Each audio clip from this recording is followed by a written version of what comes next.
System board meeting dated May 12, 2021 at 12 o'clock. And let's do a roll call. Chairman Calise. Here. Trustee Gordon. Here. Trustee Bopensee. Here. Trustee Dungeon.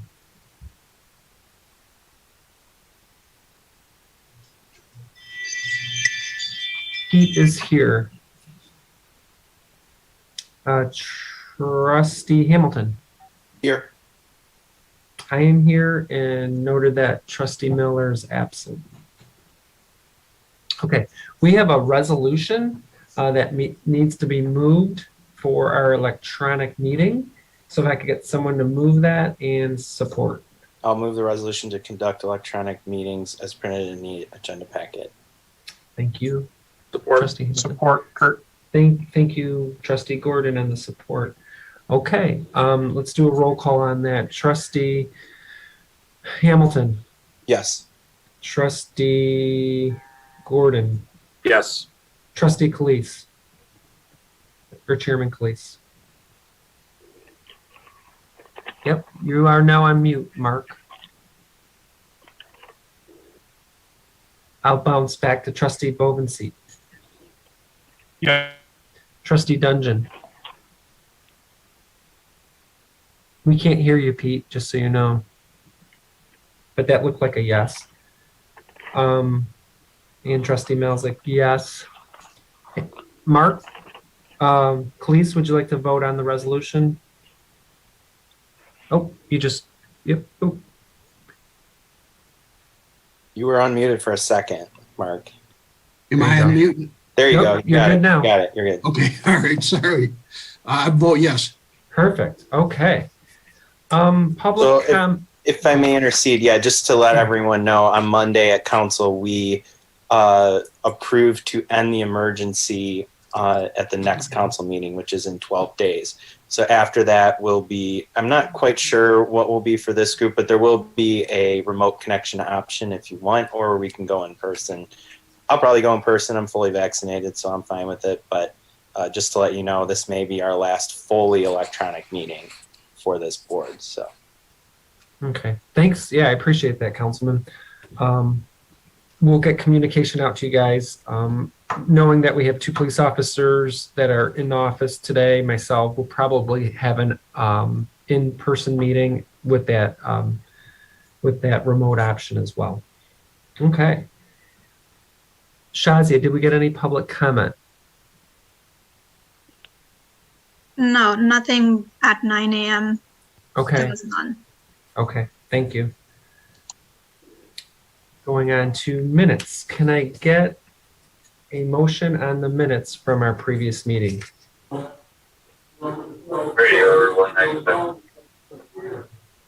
Is that a motion from Pete? Is my audio working? It is. Yep. Okay. Motion. Motion? Okay. I'd support Gordon. Gordon, thank you. Any discussion? I'd like to just mention to you guys that from the last meeting when it was more of a DC meeting, and that we've moved on with the conversion of the ICMA 457, 401A, and RHS to the new funds. And so it went very smoothly, and so we're progressing really well with that. So just wanted to let everyone know. So that was a success. All right, so let's do the vote. Let's see. We had Trustee Dungeon. Yes. Trustee Gordon. Yes. Trustee Bopensee. Yeah.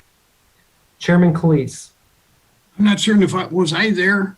It seemed like in the minutes, I can't find the minutes now, but it seemed like I was marked not present. I don't remember. I'd have to look. You can abstain if you want. Oh, I was there. Okay. Oh, you were. Yes. Yes, okay. Trustee Hamilton Yes. and Trustee Melzik, yes. Item passes 6-0. We have some retirement requests. We have 3 folks. If I could get a motion on that. I'll move the 3 retirement requests in the agenda. Support. Okay, perfect. Motion by Hamilton, support by Dungeon. Any discussion?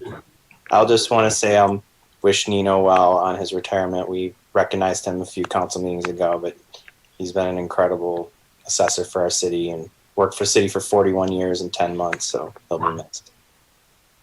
Thank you, David. I appreciate that. And as actually he's already supposed to be retired and he's doing work as we speak, as I see him giving me a couple more emails. So yeah, he's very dedicated. We appreciate him quite a bit.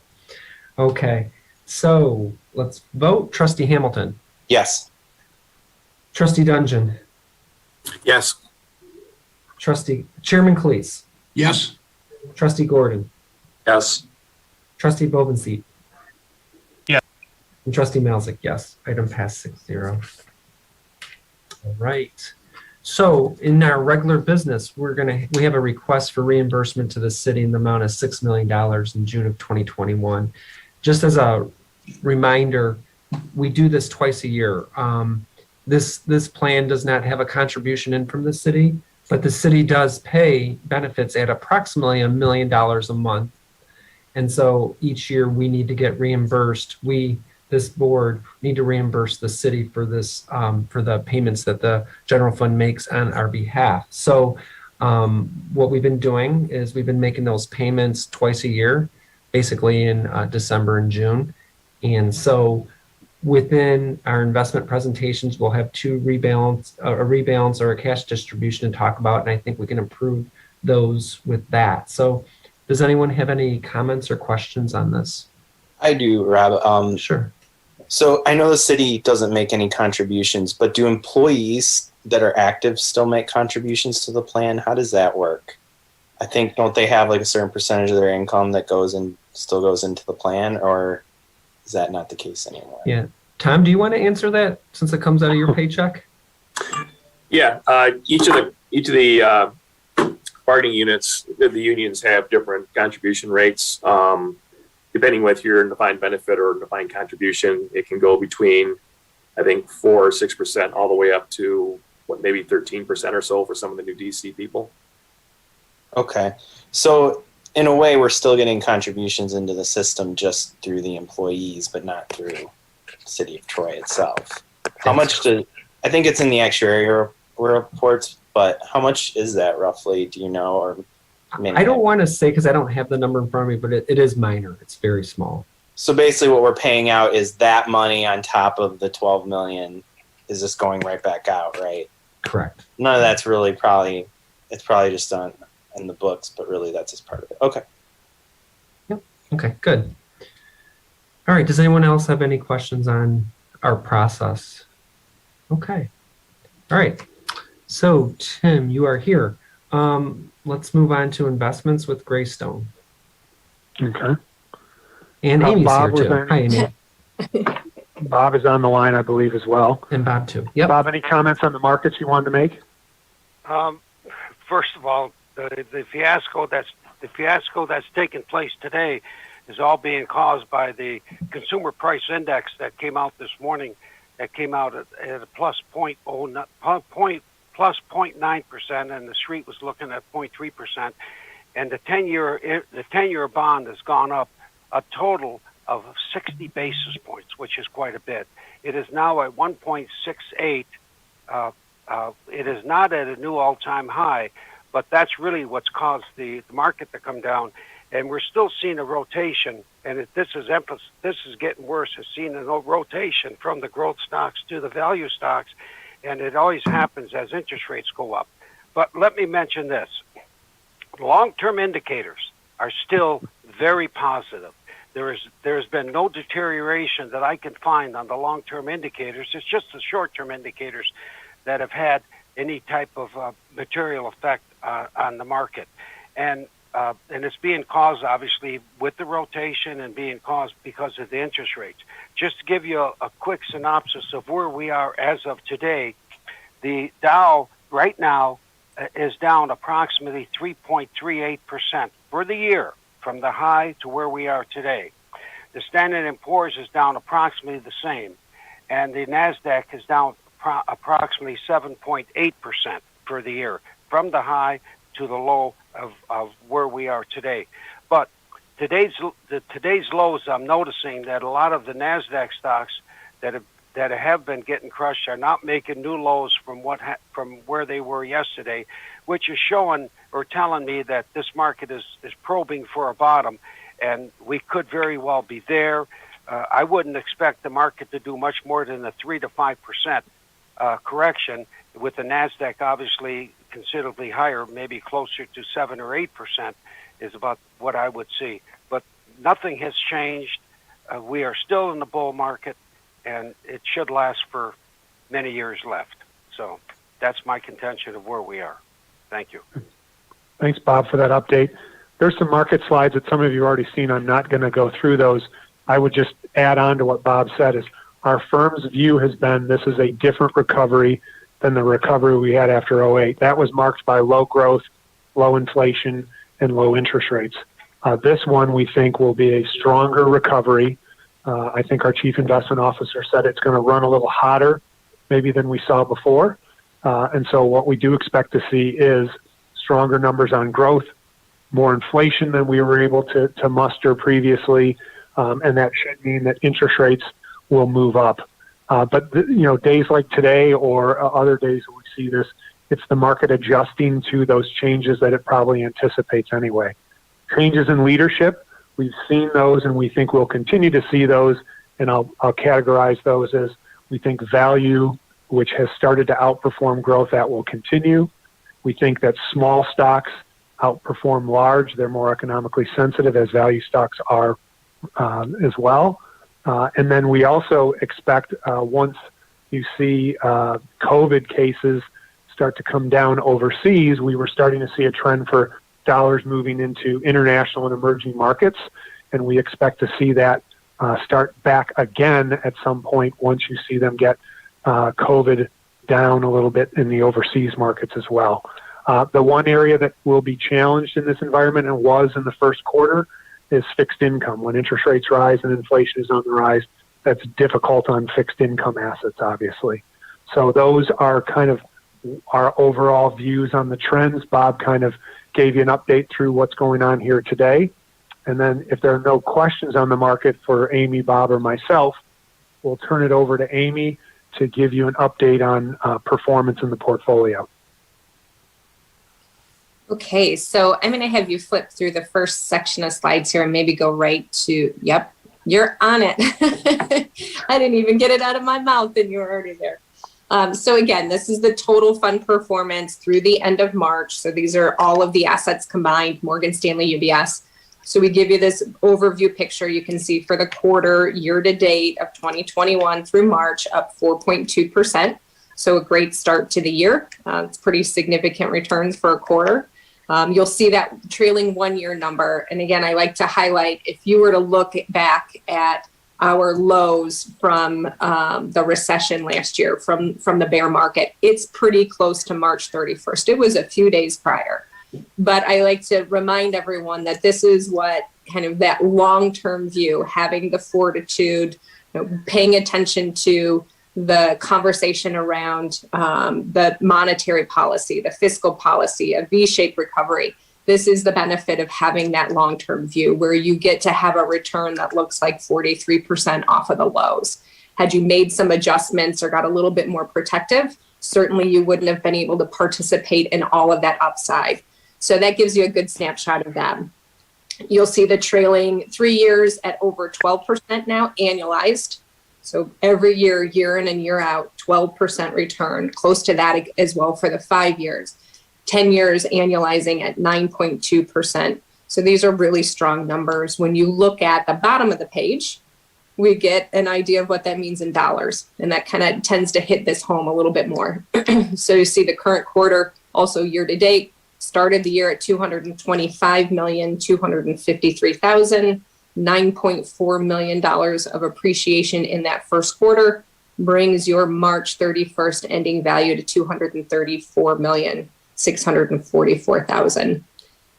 So how do we get a 4.2% return? That would be driven mainly by your asset allocation. And that's what the next page is showing you.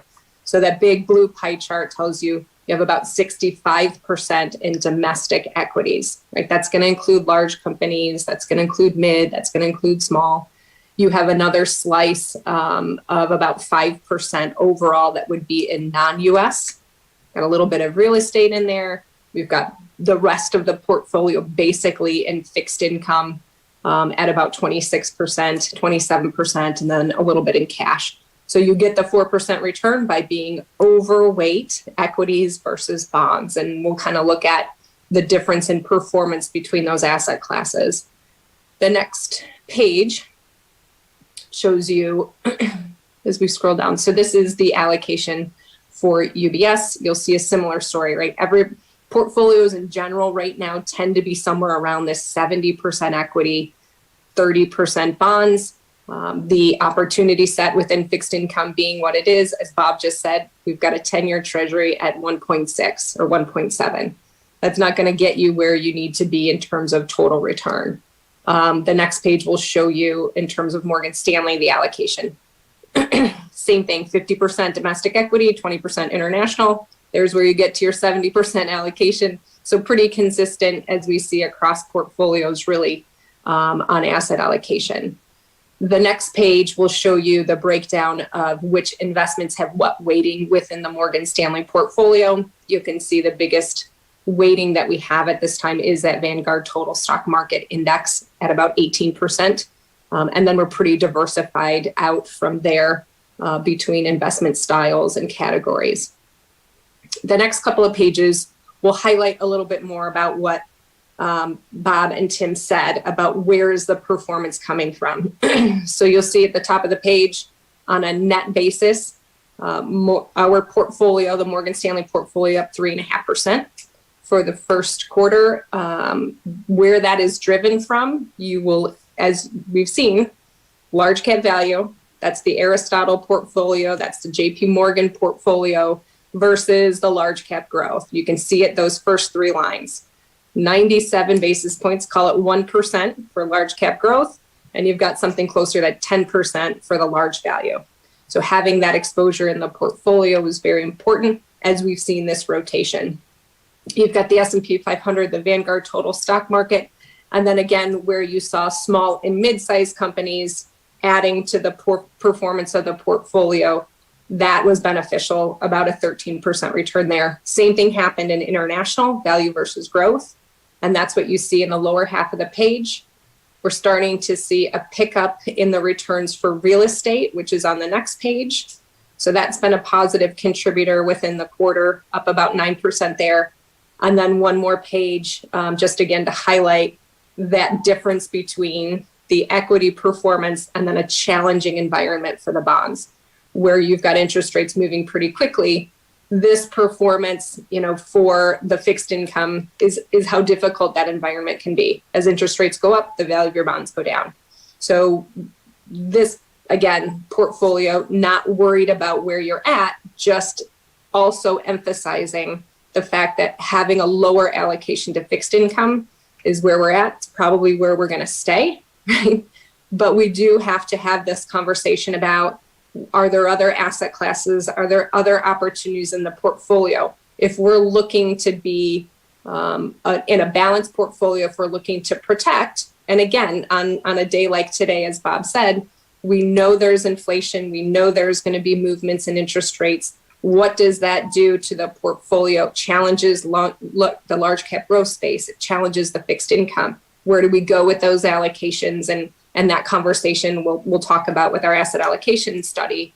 But having some additional asset classes, maybe those are real assets. If we know inflation is here, can we attribute some additional dollars to that space? Are there some hedge strategies? Are there some private equity, private real estate, all of that stuff? Those types of conversations, I think, is very pertinent for the environment that we're in right now too, that maybe in this cycle make some sense. So I'll stop there. I know I went through it pretty fast, but that was the March quarter. You do have an update through May. And I don't know if there was something that you wanted to add in there, Tim. No, I know we've got an update through yesterday's close as well. So Yep. Hopefully you'll touch on that. Yep.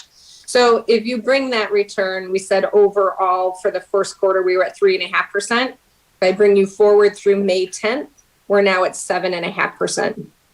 So big changes, again, additional movement within April, a little bit, maybe another 30 basis points so far here in May. So that brings your overall performance up to 7.5%.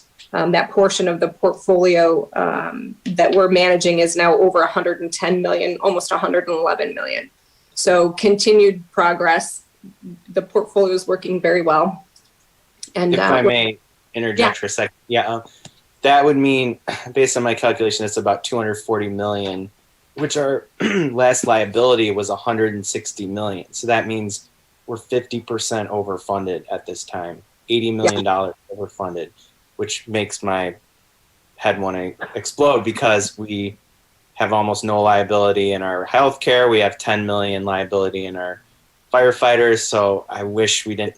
We're still contributing 5 million between the three different retirement programs, which seems illogical when you're, combined 75 million overfunded in the three retirement systems. So I just wish we could do something about that. But anyway, sorry. I think you bring up great points because we can get down in the weeds with some of these performance reports and, this manager versus that manager. But when you bring this thing back up to the 30,000 foot view, you're spot on. And when you look at, for us, putting together a portfolio with that type of environment, we are looking at protecting you on the downside, right? That is a real important part of being overfunded. So you're there. How do we keep you there, right? While still continuing to take advantage of what the market can give. So, you've had obviously conversations about how do you de-risk the portfolio. And that's really the work that we're looking at as well in terms of asset allocation. Knowing that that's the situation, having 70% in equities, should we continue to stay there? Those are the great conversations to have in conjunction with the actuary report that you're going to get. And yeah, we hear you right on the same page in terms of the great position that you're in. And then how does that lead to target returns? How does that lead to asset allocation? Upside versus downside protection, all of that is where we're at and the work that we're doing.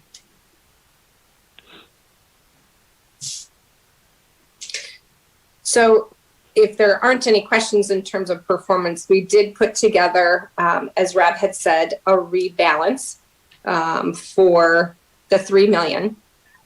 And it might not surprise you after some of the conversations that we've been having, we would look to really basically trim the large cap equity space.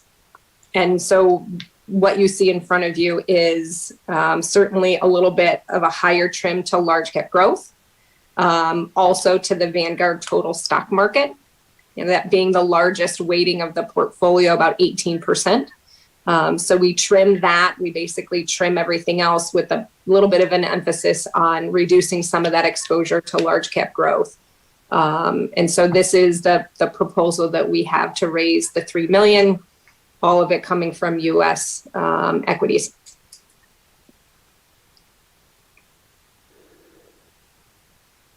Thank you, Amy. Does anyone have any questions from the board on this rebalance? If not, I was wondering if I could get a motion, a movement and a second on this. I'll make a motion to provide the 3 million as suggested here in the agenda packet. Okay, motion by Hamilton. Support. Support by Bovenseat. Any other discussion? Okay, I'll call the question. Trustee Hamilton. Yes. Trustee Bovenseat. Yes. Chairman Calise. Yes. Trustee Gordon. Yes. Trustee Dungeon. Yes. Trustee Melzik, yes. Item passed 6-0. Great. Thank you, Amy. Yep. Thanks, Amy. And then the last piece that we wanted to touch on was our wealth strategies analysis, or our asset allocation study. If you remember last year, this was a little late due to COVID. You are probably the first board, you're the first city I'm delivering this to. But what this has is our updated capital markets assumptions, and then we can start to look at what that means to your portfolio in terms of return and risk, and I'll explain that as we go along. So I think the first page we want to go to is page 28.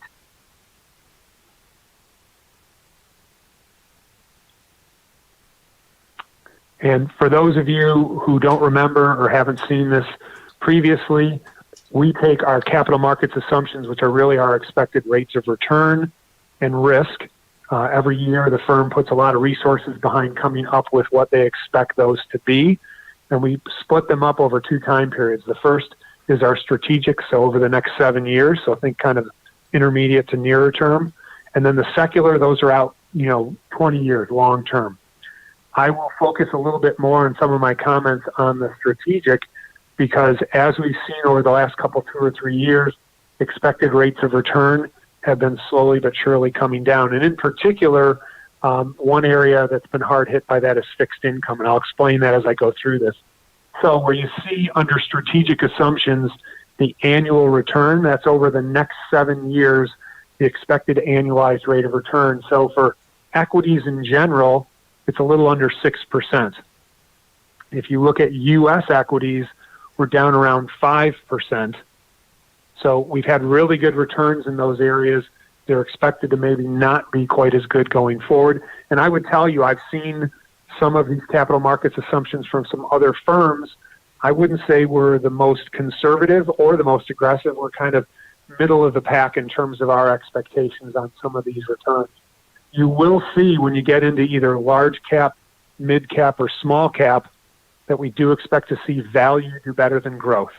That was not the way in the last recovery after 2008, but in this cycle, given what we think we'll see in terms of growth, inflation, and interest rates, that's where we think value will have better performance relative to growth. And then if you look, you can see small does better than large. And that's typical as well in that type of recovery to see that. And then in the international space, in particular, you can see there are some areas in international equities with some higher rates of return than our expectations here in the U.S. And the one that probably sticks out the most is emerging and frontier markets. So those are the areas where we would expect to see some higher rates of return. And if you look back over time in what we would call a reflationary environment, international has typically done better than domestic or U.S. So that kind of gives you an idea about where we're seeing things from an equity perspective. And then from a fixed income perspective, I think there's a number on there that really kind of would draw your attention, and that is if you go down to where it says U.S. fixed income taxable. So our bond market here in the U.S., about 1.2%. That is even much lower than what we had last year. And your investment assumption is quite low. It's good that it is, but you can see if you have too much of the portfolio in an asset that's only making 1.2%, that's going to be difficult to achieve that. And the one reason, though, that you would say, well, why do we have any fixed income at all, doesn't correlate to some of the other asset classes. And if you look at its standard deviation or risk, it's quite low there as well. Okay, so that's part of the reason historically people have wanted to have fixed income in the portfolio. But as our chief investment officer has put it, we're in a bear market, he feels, for fixed income. Now, if you move into some of the alternative asset classes down toward the bottom of that page, you can see things like REITs, which are the public form of real estate at 6.9%. You can see MLPs, which are master limited partnerships, kind of the infrastructure of energy. You can see a pretty high rate of return there. And then if you move over to the next page, there's a couple on there as well. You start looking at things like private real estate at 7.1% and private equity at 7.9%. So I'm only pointing out some of those areas that you might see some better rates of return than some of the other asset classes over those next 7 years. So that's all well and good. You might say, well, what impact does that have on us?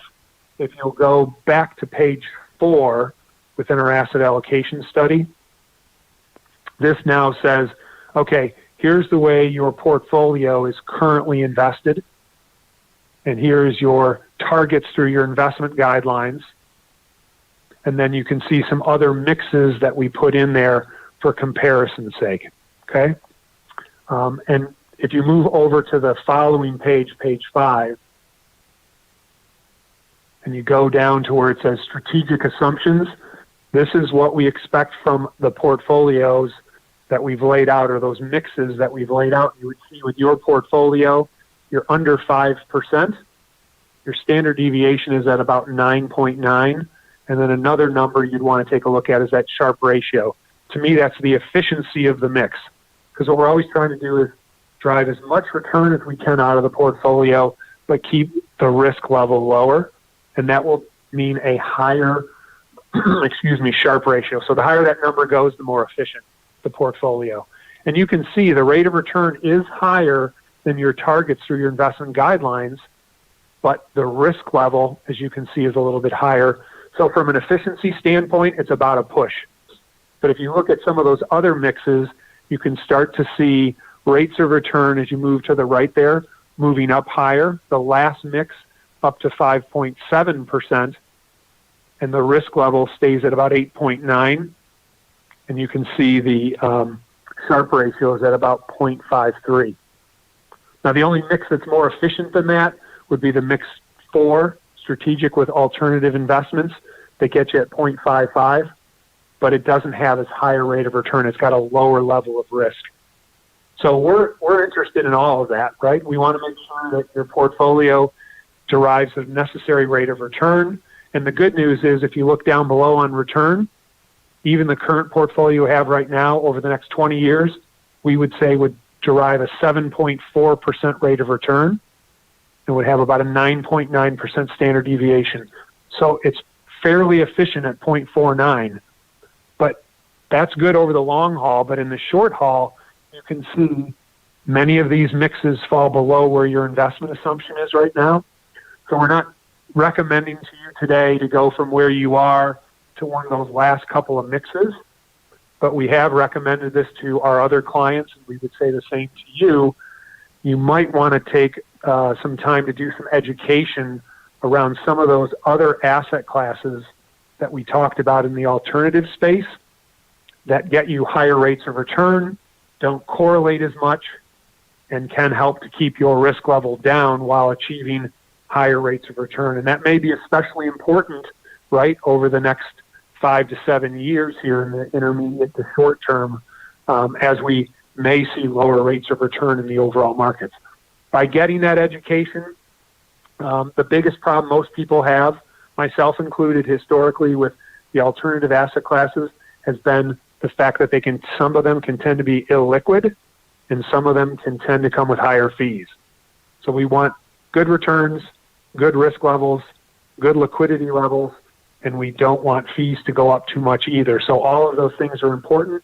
The education around some of those asset classes we think is important, though, because some of them might be helpful in terms of pushing up the return, keeping the risk down, and making the portfolio more efficient. So I'll stop there to see if you have any questions on either the capital markets assumptions I shared with you or any of the outcomes of those as we apply those to your current mix and then your targets and then some of these other mixes we've included for examples. Thank you, Tim. And I guess I wanted to mention to the board that Councilman Hamilton and I have heard this from our previous meeting. We had the VFIP meeting before this one, and the VFIP board decided that three months from now, at the next quarterly meeting, that we're going to have an educational private real estate and private equity come in. And so if this board had any ambition to do that, maybe we could kill two birds with one stone and do the education somewhere between the 10 and 12 o'clock hour. Just wanted to know what maybe this board, if they would have interest in doing that.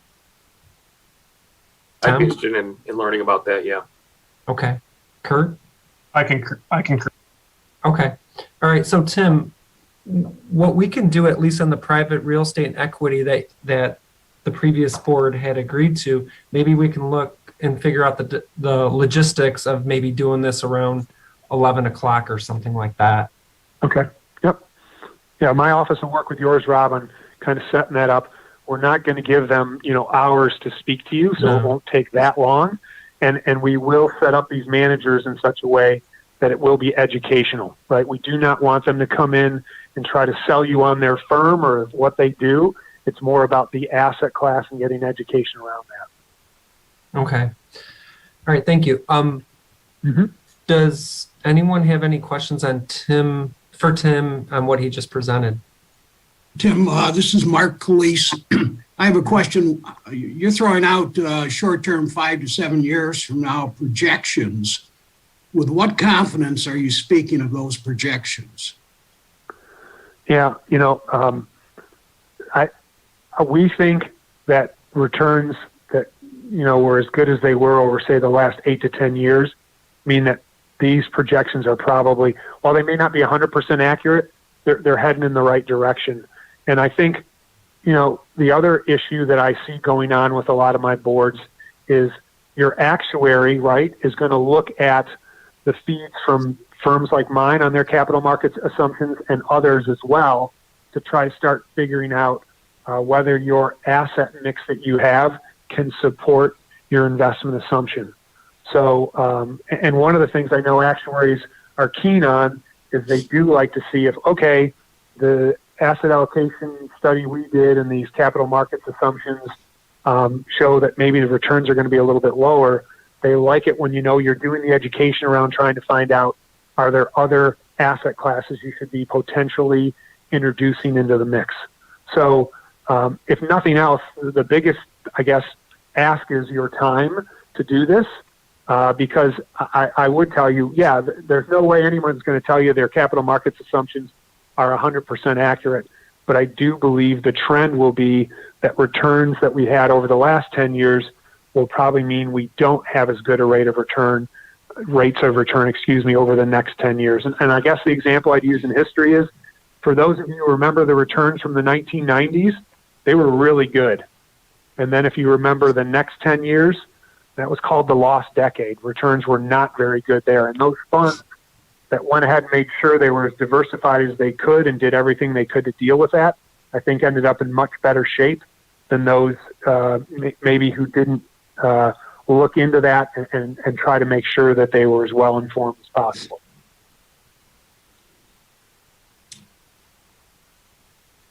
Okay, I'm just, in the people I talk to, a lot of them seem hard put to suggest what's going to happen 2 years from now, let alone 5 to 7 years. But we do need some guidance, but the amount of certainty seems to be questionable out there with a lot of people I talk to, but I'm glad that you're on top of the game. Yeah, and like we talked about at the last meeting, we're not coming here today and saying where you are, you need to absolutely change to one of those mixes further over to the right. That in our minds would be market timing and doesn't make any sense. And you're in a great position, 50%, overfunded. The idea here is how do we make sure we stay that way? And we need to kind of, I guess, make sure we turn over all the necessary stones to see if there's other answers or other things we could be doing within the portfolio. So that's the educational process. And any moves you would make would be slow but sure over time. Nothing that's going to be radical to your portfolio. But I think, history as our guide would tell us, after such good returns over the last 10 years, we're probably not going to be as lucky to get those over the next, decade. Thank you. Mm-hmm. Thank you, Mark. Anyone else have a question or a comment for Tim? Okay. Thank you. Thank you, Tim. Thank you, Amy. Thank you, Bob. Is that it, Tim? That is all we had for today. Yeah. Okay. So we'll coordinate on the education with the other board. Oh, one other thing, Rob, I'm sorry. I'm not going to go through it, but we did include our white paper on capital markets assumptions.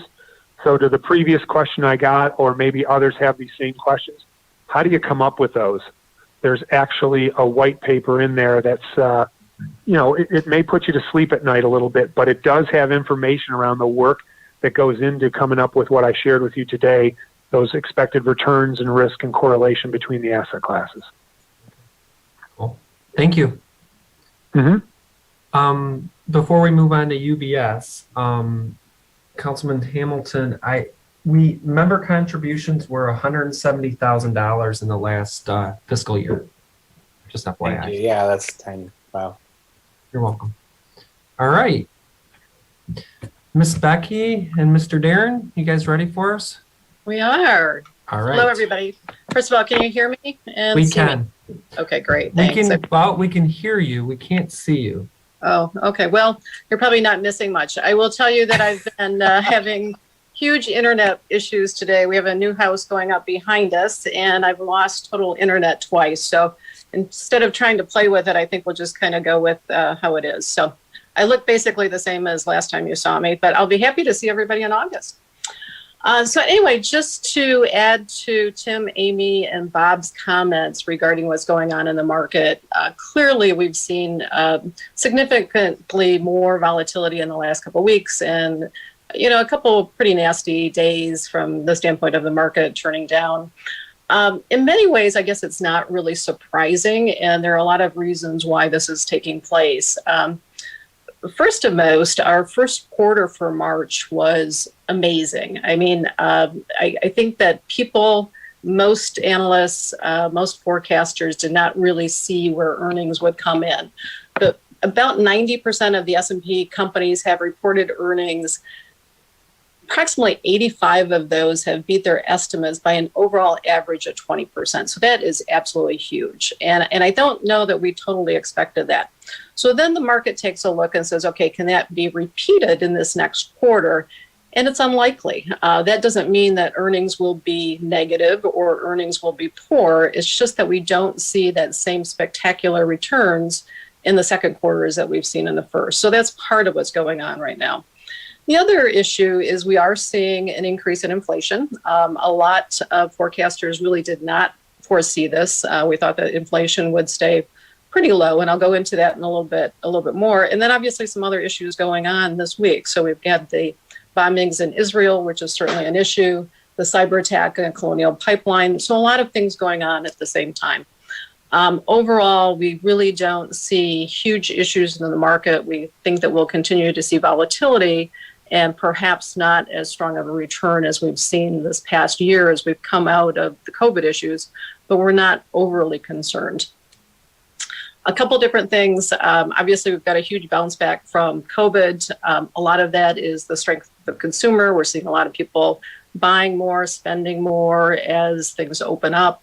Obviously, the government stimulus is playing a big role in this, and certainly very low interest rates. So I think we're having some growing pains, and I think we'll continue to have those as we start to come through and get through COVID and get back to the society that we had before. Currently, we're at about 57% of adults in the U.S. have the vaccine.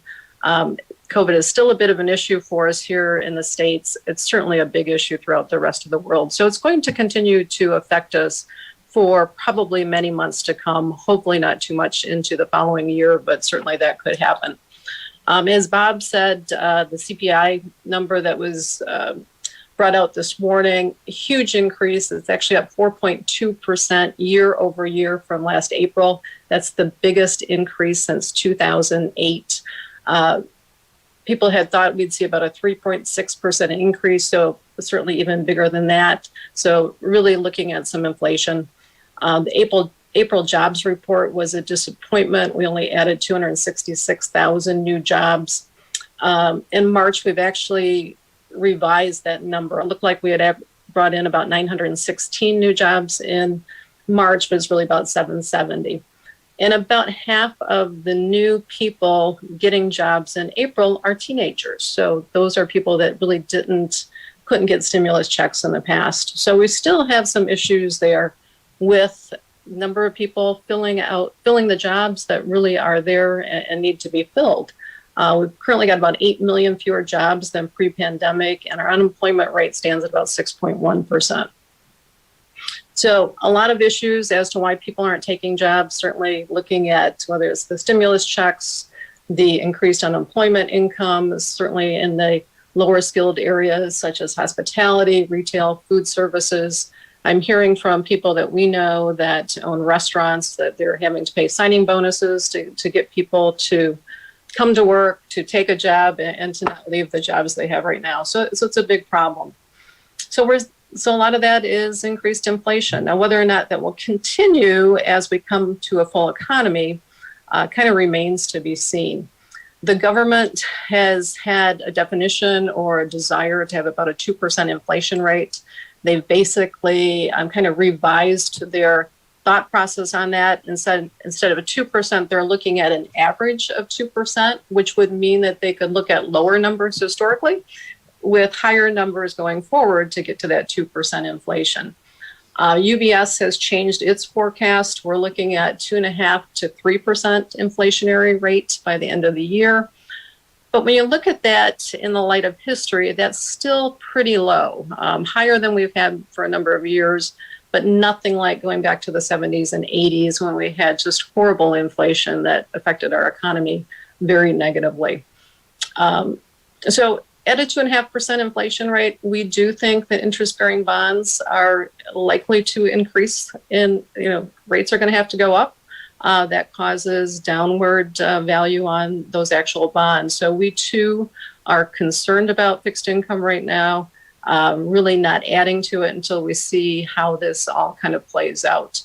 The Fed has been buying billions of dollars worth of bonds. It's causing the 10-year Treasury, as Bob said, it's 1.63% this morning, up 0.69% since last year, and is causing the real return on 10-year Treasuries to be negative when you add in inflation. So really not anything that we're happy to be putting a lot of money in.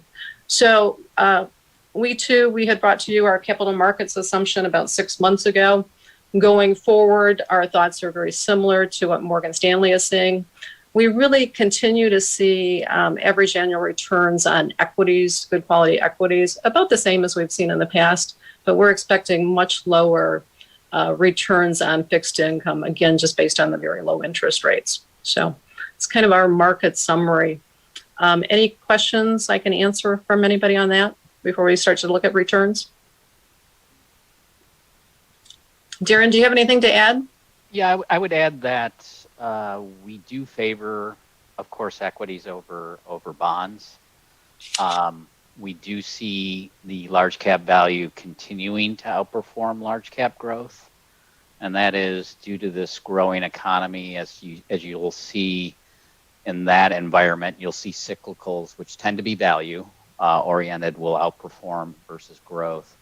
Not saying we don't like growth, but we do favor value over growth, and growth will still have good, modest returns because of the technology base in that growth. We also favor mid-cap equities in the U.S. As well as small-cap equities in the U.S., and also small-cap international is also our favored asset class at this point.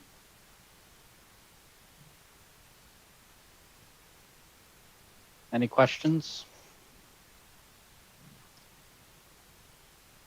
No? Becky, do you want me to go over returns? Sure. Why don't you do that, and then we'll have some thoughts after we look at the returns for the ERS and the that we oversee. Okay.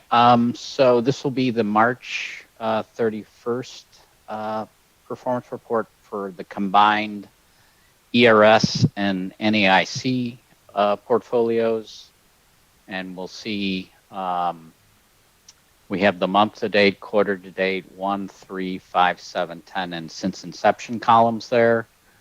So for the month of March, the portfolio was up about 2.4%, which is just over 3 million in growth. When we look at components of growth with the dividends and interest in that third row of 174,300, and then additionally the market appreciation of 2.9.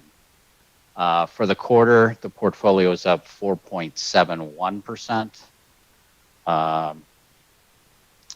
On a one-year basis, the portfolio is up 45.34%, which is over 40 million in growth, almost 41 million in growth between dividends and interest and market appreciation. On a 3-year return, 14.17, which again is a great return of over 44 million between dividends and interest and market appreciation. 5-year 13.17 annualized return. 7-year 10.29, and that 7-year you're looking at over 77 million in growth between dividends and interest and market appreciation.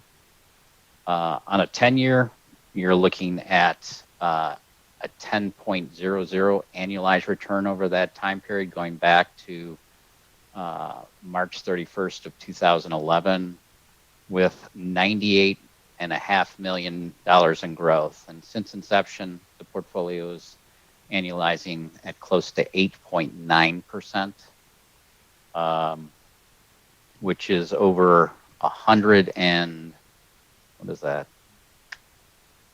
That is 136 million in growth over that time period. Any questions? I will just add, I always like to look at the starting number. In 12/31/2002, this portfolio was 52 million. You've taken out 61 million and you're at 128. So it really does say a lot for all of you, especially those of you who have been around for a long time, of just staying with good policy, not getting too terribly caught up in the day-to-day movement of the market, and really taking a long-term perspective and a perspective on quality, and just staying with it. And I think it's served the board well, certainly these funds well, but most importantly, it's really served the community very, very well.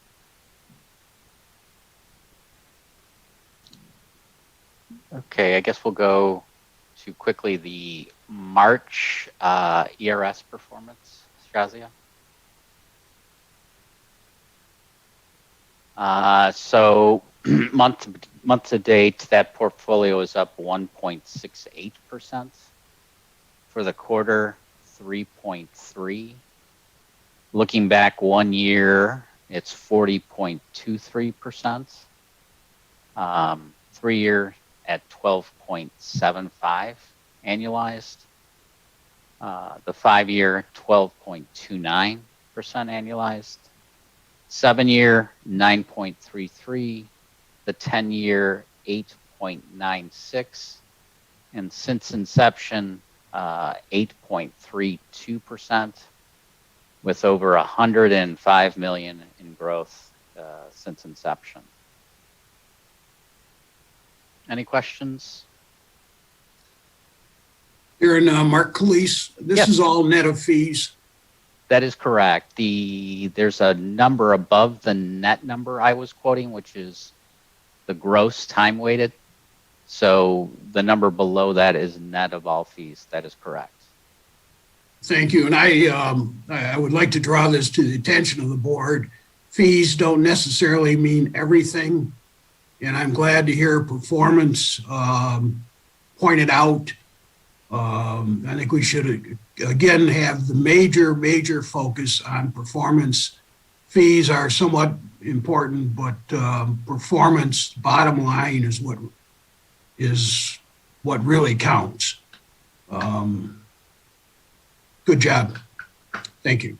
Okay. Shazia will go to the NAIC portfolio. And for the month of March, it was up 5.04%. For the quarter, 9.46. Looking back 1 year, 64.39%.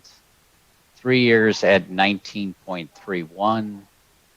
The 5-year at 16.28% annualized.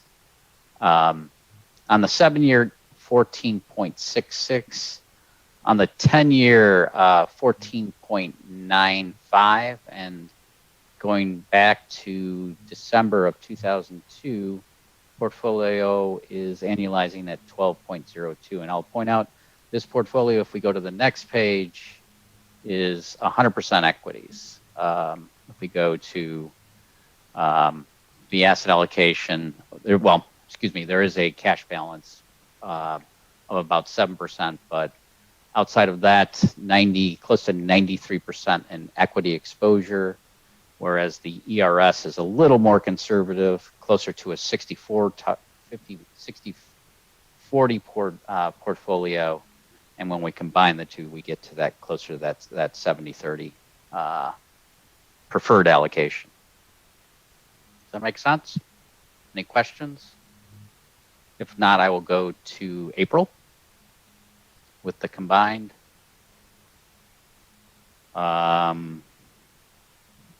So same format.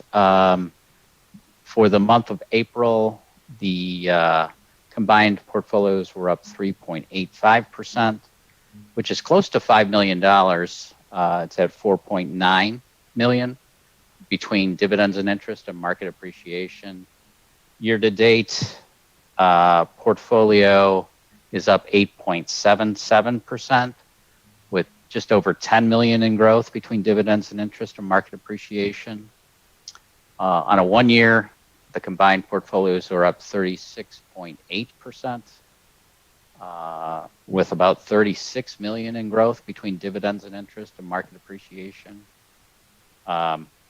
3 year annualizing out at 15.66, which is 49.5 million in growth between dividends and interest and market appreciation. 5 year, 14.03%, with 74 million in growth. 7 year, 10.81. The 10 year is 10.20, with over 109 million in growth. And then the inception to date is 9.08, with about 142 million between dividends and interest and market appreciation. And going back 52 million you started with, you've taken out over 61, and the growth of 142, 9.08% annualized. I'll go to the next page there. Look at the allocation. We're going to go one more page down there. There we go. So combined through the two portfolios, 3.55% in cash, which is about 4.7 million. Your fixed income sleeve is at 25%, with 21% in U.S., about 3% in global, and less than 1% in emerging market debt. The equity sleeves at 71, just over 71%, with 55% in the U.S., large cap being 34%, mid cap at 13.5%, the small cap just over 8%, global sleeve at about 9%, the international at 8.5%, with a 3.5% emerging market allocation. Any questions there? No? Hey, Darren, I have a question for you. Yes. Between mid cap and small cap, I don't know if you know the answer to this, but why so much more value in the mid caps, but so much more growth in the small caps? So that's a good question. So of course, market capitalization, so shares outstanding, is how you determine what is a small cap, what is a mid cap, what is a large cap stock. What you'll find is in different markets, you'll find different market caps outperforming other ones. There's a belief that mid caps still have global exposure, whereas small caps may be more domestically confined. And large caps, of course, whether they say they're domiciled in the U.S., they do global business. So we look at our UBS's target asset allocations as a benchmark to determine yours. But you will see a larger allocation in mid cap naturally if you're adhering to a strategic asset allocation plan. So you will see, and it tends to be that small caps have a higher expected rate of return, but they also come with a little bit higher volatility. And mid caps would be a step up, step down in return and a little bit step down in volatility, and large caps so and so. Does that make sense, Rob? Yeah. Yeah. Okay. Next, I'll go to the ERS performance for April. So for the month of April, the portfolio up 3.63%.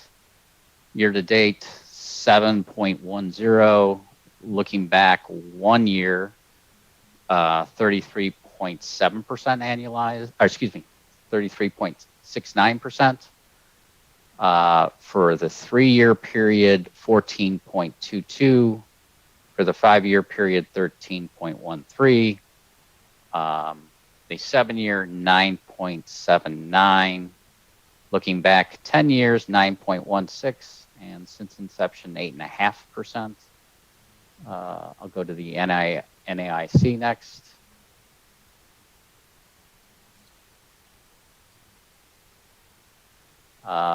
For April, that's portfolio up 4.5. A month to date, year to date, 14.4. Looking back 1 year, 47.75. 3 years annualizing out at 20.8.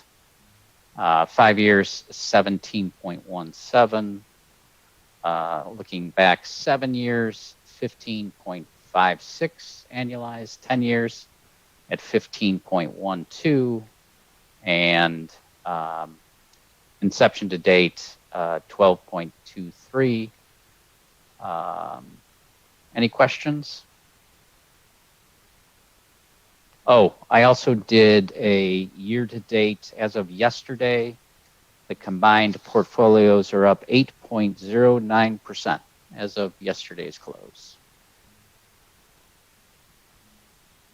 Okay.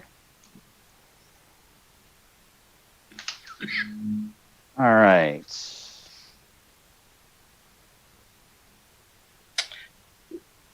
So this Or we is can Becky. do option. Or we can do options or what? Sure. Can you hear me, everybody? Am I back on? This is Becky. Yes. Okay, great. Okay. So I had a few things to talk about. One, we did, as Darren said, we have some option recommendations. So if you wanted to take a look at those, they are in line with your investment policy statement. Yes, we're good with those. Okay, perfect.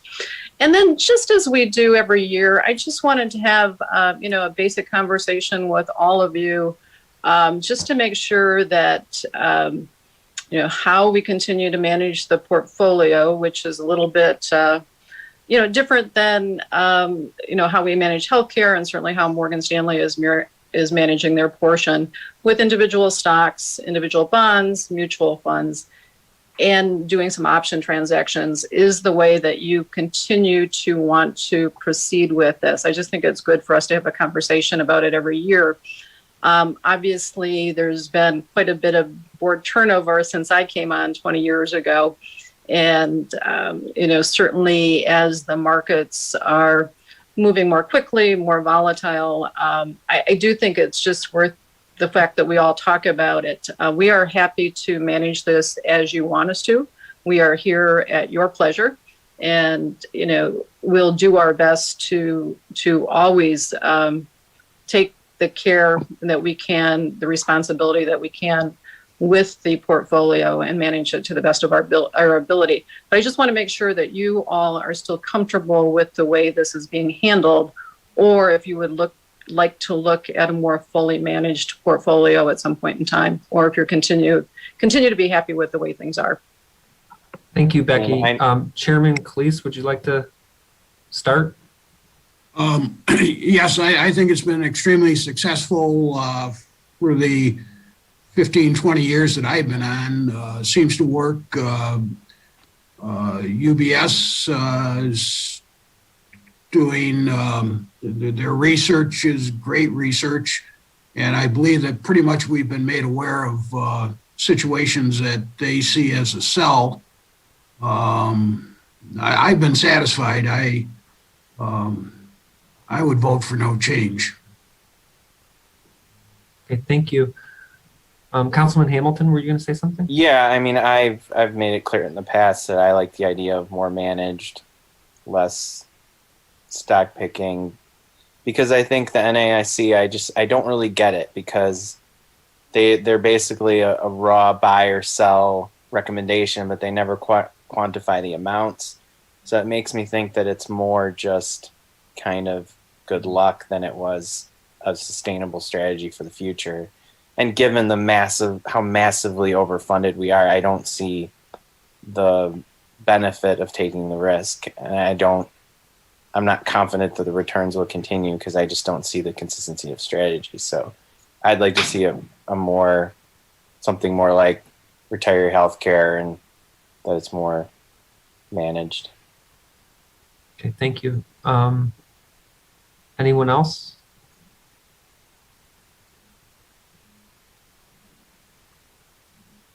Okay, thank you, Becky. We'll take that under advisement. Do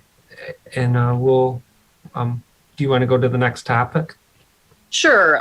So and just to add to that a little bit, as we come into periods such as this, where we're seeing a rotation perhaps from growth to value, certainly we have made some changes in this portfolio. We've increased value over the last year.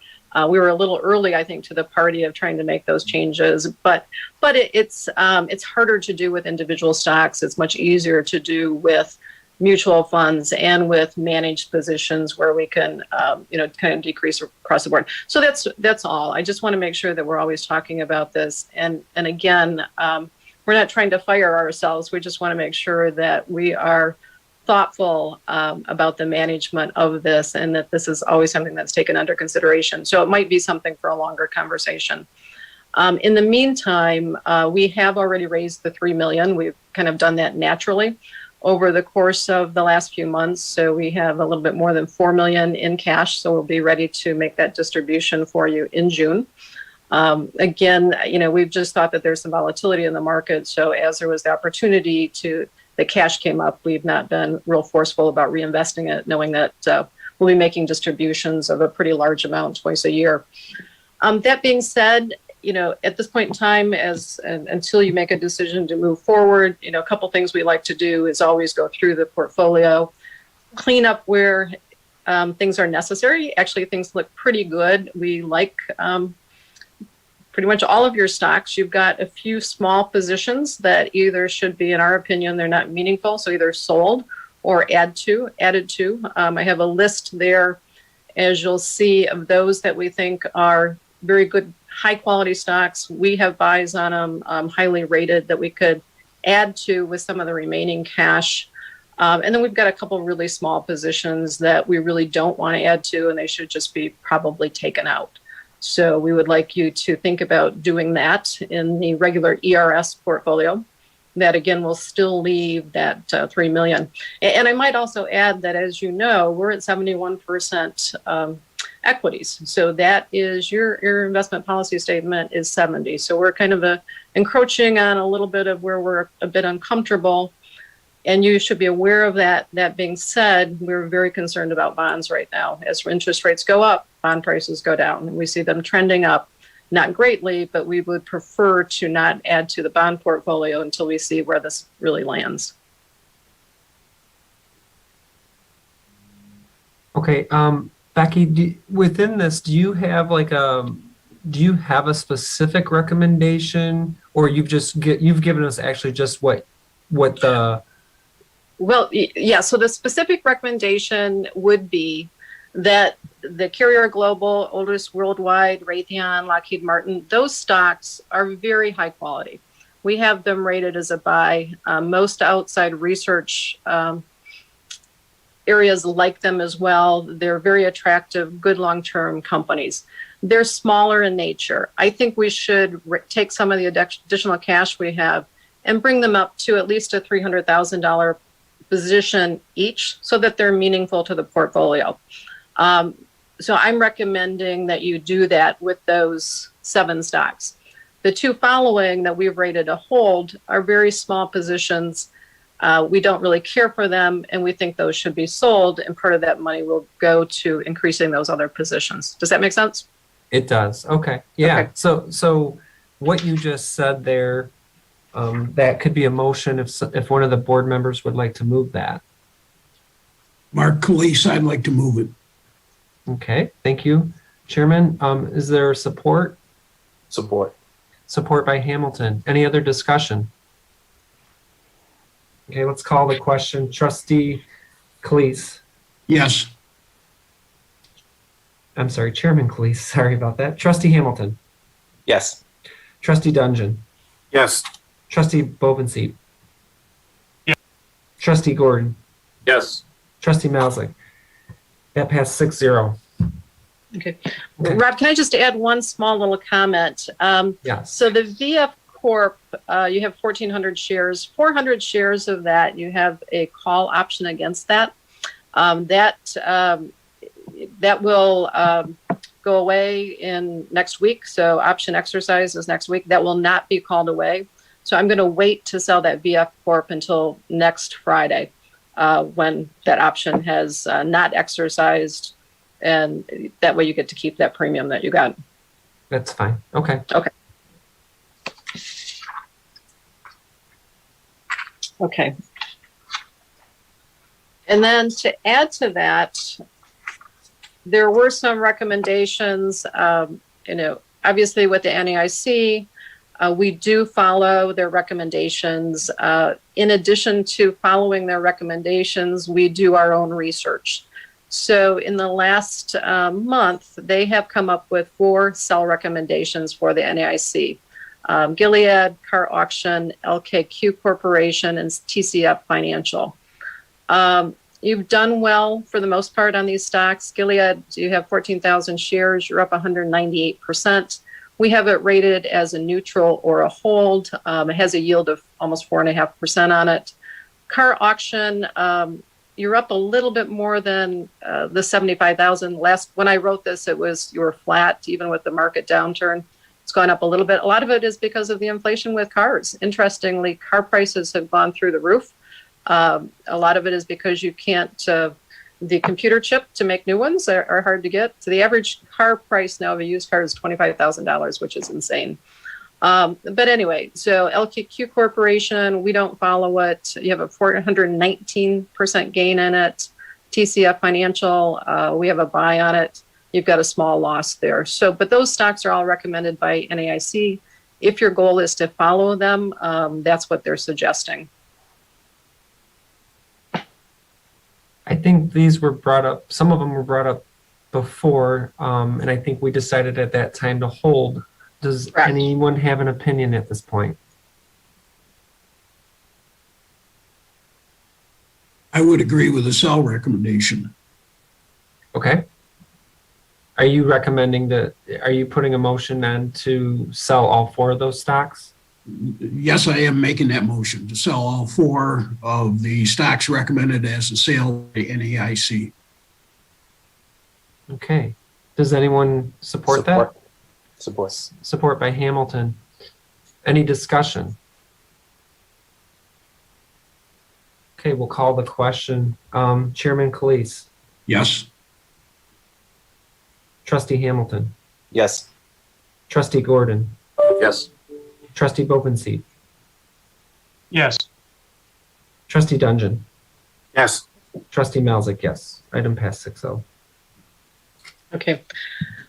So then to add to that, they also have a buy recommendation on the following stocks in that list. So AbbVie, Academy Sports, Car Gurus, Cerner, World Wrestling, and JP Smucker or JM Smuckers. Smuckers you hold in the ERS portfolio. So I really would suggest you not to invest in that because you already own it. The others are AbbVie, we have a buy on, Academy of Sports, a buy, Outside Service has a strong buy. Car Gurus, not as much information on. We don't follow it. It's rated hold by some of the other sources. Cerner, we have a neutral on it, and World Wrestling, we don't follow it. So those would be buys by NAIC. I'm very comfortable with AbbVie and the Academy Sports. And Cerner, even though it's a neutral, it's a good long-term company. I'm pretty comfortable with that too. So, so we've done some additional research, and we did send you stock reports on all of these as well, buried in all that information that Shazia had to send. Yeah. Hey, Becky, I was looking at the Academy of Sports one. That's a retail company, and it's sort of like I was just curious on why the strong buy. Your thoughts on that? Well, yeah, I'm not real fond of retail typically myself, but it's done very, very well. Let me pull up the report quickly as we're talking. Sure. Just Yeah, give me a I minute. mean the AbbVie one. I know I follow that one on a personal level, and I love the dividend there, and Yes. so that one I love. Not only do I love the dividend, they have some good things coming up. They're the Botox folks, and yeah, so. Yeah, so I'm not as I myself would not be as overwhelmed or thrilled about the Academy of Sports. I'm also really not that overwhelmed by the World Wrestling. It's just kind of not my thing. But just kind of giving you, so I'm pulling up UBS's research. The stock right now is it's 35. UBS has a $40 price target on it. So they do camping gear, hunting, fishing, sports, leisure products, footwear, apparel, outdoor, indoor sports. Another research company has a strong buy on it. They love it. I don't know. I'm not a big sports person. So They're just not located in Metro Detroit. Is that, or am I wrong in that? Yeah, they're primarily southern, so Texas, Yeah. Georgia, Tennessee. Yeah, so the question will be whether or not they expand or not. I will say this: every time I go by a Cabela's locally here, the parking lot's packed. So That and REI, which is over in Troy by all of you. So yeah, yeah, and they're a little expensive, but they do stand by their goods. right. Okay. Does anyone have a thought on these buy recommendations? Or do we want to wait till the next meeting? Or Do we still? What are we doing about the $3 million in cash? Do we already have that, or So you've got between the two accounts to get the 3 million. Part of it's in the ERS, part of it I do have to take from the NAIC. So my thought is that if you sell the ones that you have agreed to sell, then you could take those proceeds and the amount that's left and buy those on this list that you're comfortable with. Again, I'm not recommending the Smuckers because you already hold it, but I did want to show it to you. It's in the ERS portfolio. I will tell you, Cerner, you actually hold in healthcare, but it's a totally different plan, so I'm comfortable with that. so? Then you're saying we'd have $3 million in cash left over even after this buy. No, that's not what I'm saying. Oh. What I'm saying is that right now, let me pull up my screens here at my office and tell you. You've got $2.5 million in the ERS portfolio. I'm going to, if you want to do the buys that you just agreed with, I'm looking at this as one total picture, right? They're just pieces. So we're going to have to take some money from ERS and some money from NAIC that's already in cash to meet that 3 million. So my proposal really is to take the sales in the NAIC and reinvest that in the recommended buys. Okay, no, that sounds reasonable. And then I would equally weight those. and we've done Which I that think- before. We did that with our last buy a few months ago. Correct. Equally Right. weighted. Okay. Yes. And I think that's the best way to do this versus doing it by shares, which had been proposed years ago, which makes no sense to me whatsoever. Correct. All right. Does anyone want to make a motion on that? I'll make a motion to do what was recommended. Do I have to clarify without the Smuckers? I think. since Yeah, we so have- it'd be the 1, 2, 3, 4, 5 stocks there. AbbVie, Yep. Academy, Kangaroo, Cerner, and World Wrestling. Yep, I move that. Or Okay, motion by Hamilton, support by Khalees. Any discussion? Okay, call the question. Trustee Hamilton, Yes. Chairman Khalees, yes, Trustee Gordon, Yes. Trustee Bovenseed. Yes. Trustee Dungeon, Yes. Trustee Melzik, yes. Item passed 6-0. Okay, so Becky, you and I will be getting together to just go through those later today, tomorrow, or this week, I should say. I shouldn't say today, but right? Sure. So would you like me to call you tomorrow morning and just go through these one by one before Perfect. doing anything? Okay. Perfect. All right. We'll Yep. do that. Okay. Sounds good. Okay. Okay, I think that's all we had on our agenda for ERS and NAIC. I think But so. happy to take any questions. Let's see. All right. Does anyone have any further questions for Becky or Darren? Cool.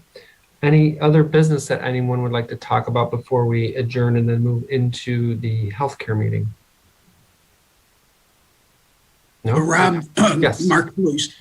Just curious, board member Hamilton spoke to the fact that we should think about de-risking and we're overfunded. Just for discussion, if in fact we could get rid of our obligation by buying an annuity or some insurance of some sort, and it would cost less than the current portfolio value that we have, what would happen to the excess money? Right. I would rather not speak to that right now in public without knowing all the facts. I would have to do a little more research with that with our legal counsel and give you a better, firm answer. I'd like to know that too. So good question. And again, it would be interesting if, in fact, that money were to be put someplace else. Could we, in fact, insure ourselves for less than the current value to generate the excess? Maybe the insurance to guarantee our commitment would cost more than what is in the portfolio right now. That's a different discussion, I guess. But again, I would be curious if we could fund our way out of this and have 40 million or something to do with, and what could we do with it? Correct. Okay. Shazia's got that for the minutes, and we'll follow up on that for you. Thank you. You're welcome. Anyone else? All right, so let's adjourn this meeting. And Amy and Tim, thank you so much. We appreciate everything from you guys. And UBS, hold on, and we'll do the next meeting, I think. Is everyone ready to go, or do they need a potty break, or? Good to go. Good to go. All right. Hey, this is Mark Lazarzak. I'm not going to be available for the next meeting, so I just want to let you guys know that. All right, Mark. Thanks for joining. We appreciate it. Okay, thank you. Okay. Let's do Retiree Healthcare Benefits Plan and Trust Board meeting, May 12, 2021 at 1:27. And let's do a roll call. Chairman Khalees. Here. Trustee Gordon. Here. Trustee Bovenseat.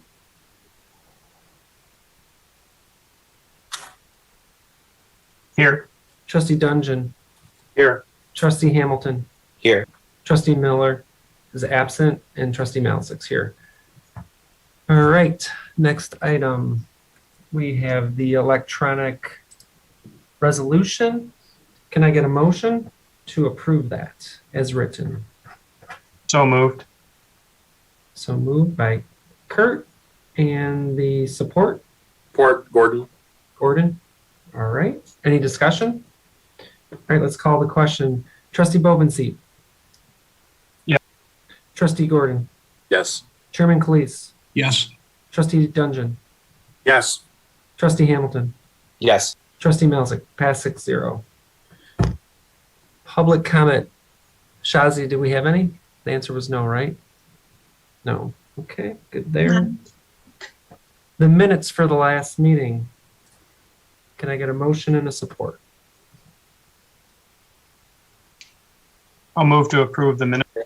Support. Dungeon. Okay, thank you.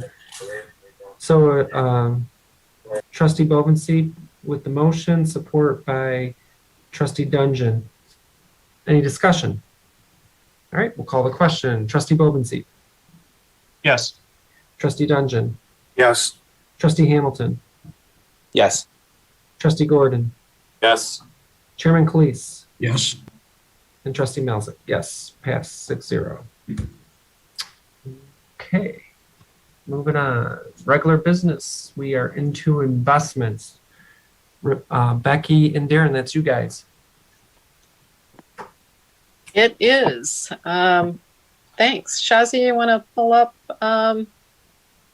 the healthcare? Yes. So we really don't have any recommended changes this quarter for managers. We're doing a full scrub of everything as we kind of move from kind of this rotation and seeing where interest rates go. Kind of wanted to see how performance is this first quarter. In general, like all the funds, but we just want to make sure that everybody's doing what they need to do. So month-to-date performance for March was up 1.7%. Quarter for the year up 324, again, net of fees. 1 year up 42.92, obviously coming off that very low March of 2020, but strong performance going back, average of 12.09% for a 3-year, 5-year at 11.74, 7-year at 8.98. And since inception back in 2013, you've averaged on this portfolio 8.34%.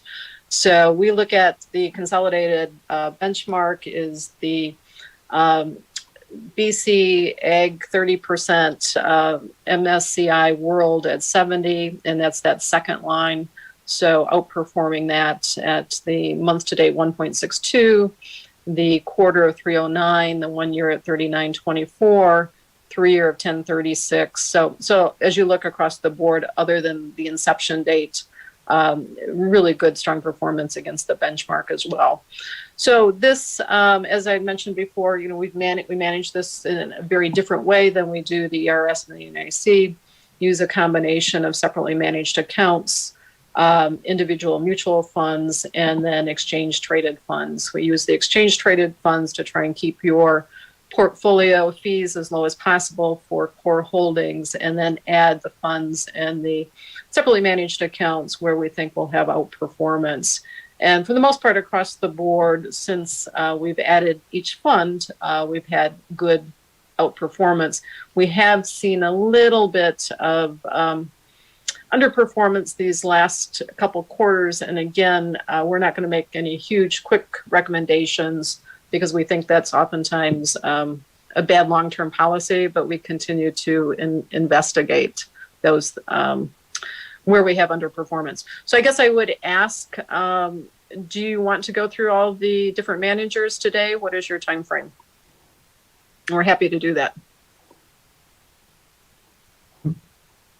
Unless anyone has a complaint, I think we're okay based upon your recommendations. Does any other trustee have an opinion? I agree. I don't think we need to go over and Okay, thank you, Okay. Kurt. Anyone? Okay, yeah, I think we're okay. Well, I mean, we trust your guidance, and if we know if there's an issue, you would be bringing it to us, right? Absolutely, yes. I mean, Right. that's our job, and as I said before, we want this to do as well as it possibly can, but managing it thoughtfully and in line with your investment policy statement. This does have a slightly higher allocation to equities. We're just, I believe it. Shazi, if you can go to the next page, we'll take a look at that allocation. Again, from the standpoint of you're not taking out like we're taking out in the ERS. So one more page, if you could. Take a look at this. Yeah, we have and Becky, if I may say something to you, this portfolio has been so successful that when we get our actuarial valuation in August, we may turn the other way and we might start needing cash from this plan, just FYI, okay. because I mean, Okay. it's been so successful, but we're getting to that point where it's getting really close. So it'll be interesting to see when Okay. once we get that valuation. Yeah, Okay. the calculation, the last liability was 114 million from, I think what was in the city comprehensive annual financial report last year had it at 114, which is Wow. I think, projected from the 2 year ago actuarial report. So we're actually, if you look at the post April, we're 4 million above that. Yeah, that's Right. really wonderful. Good. However, Which like hurts me that we put 3.2 million into this. Like, do Yeah. we have to do that really? Like, well, but we were at the last actuarial evaluation, we were at 75% funded or something like that. So it went from like $5 million contribution down to 3 million. I'm hoping it's much lower, obviously, this time around. But what I am concerned about, it happens every 2 years. There are bigger swings in the actuarial valuations on the liability side for this plan for retiree healthcare versus pension. So hopefully it stays consistent, like you said, Councilman Hamilton. when are those payments made? Are they made month to month, or is there a lump sum every year, or where does that show up in the budget? Because I never really see a line item in the budget for it, for the city's portion, not for the employees' portion. Yes, it's part of it follows each employee, so it's an expense for each employee, and it's in the personnel line. Okay, so you divide that 3.2 million by each employee. Okay, that makes sense. Go ahead, Becky. No, that's fine. No, I'm really pleased. That's wonderful that your requirement is 114 and you're at 115. So that's terrific. It's good to know that you might be taking funds out. We're just under 74% equities now, so we might want to bring that back. But why don't we wait until the next quarter, see how the market goes, see what the expectations are, and then we could, depending upon where the market is, maybe slowly start to move down to a 70% allocation, which I think would be more appropriate if you're taking funds out. Absolutely. Cool. Thank you. Sure. Okay. Can I answer any other questions? I think we wanted to touch on the April performance too. Oh, sure. I'm sorry. Yes.